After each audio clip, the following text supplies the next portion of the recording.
तुम्ही door to door फिरताय, प्रचारासाठी फिरताय, मैदान उतरलेले आहे, कसा प्रतिसाद मिळतोय तुम्हाला प्रभाग 14 मधून?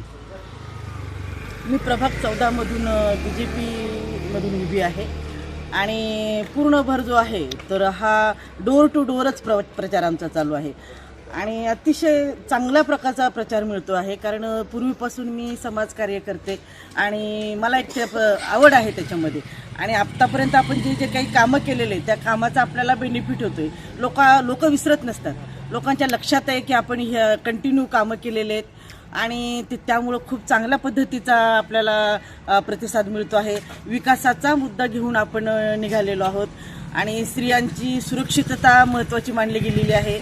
आणि आपण जर बघितलं तर बरेच प्रभागामध्ये प्रॉब्लेम्स वगैरे आहेत आणि रस्त्याचे प्रॉब्लेम अजूनही सुटलेले नाहीत, नाल्याचे प्रॉब्लेम आहेत आणि लाईट नाहीत, अक्षरशः अंधार आहे, असे बरेचसे प्रॉब्लेम आहेत.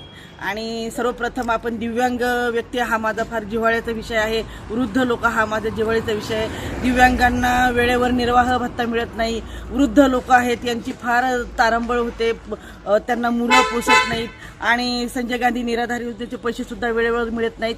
तर माझं सर्वप्रथम काम हे असेल की दिव्यांग लोकांना मंथली पगार त्यांना मिळाला पाहिजे, निर्वाह भत्ता.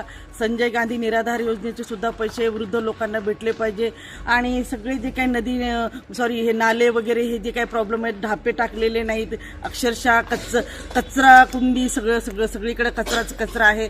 तर सर्वप्रथम मी स्वच्छतेवर भर देईन आणि जे काही स्त्रियांचे प्रॉब्लेम आहे, घंटागाडी वेळेवर आली पाहिजे, ती थांबली पण पाहिजे, असे अनेक प्रश्न आहेत. आणि माझी अपेक्षा असेल की माझ्या प्रभागामध्ये सगळीकडे CCTV कॅमेरे लावले जावेत आणि ते तसं आपण एक विषय आहे की जालन्यामध्ये क्रमांक 14चं काम ही नंबर 1 वर राहील.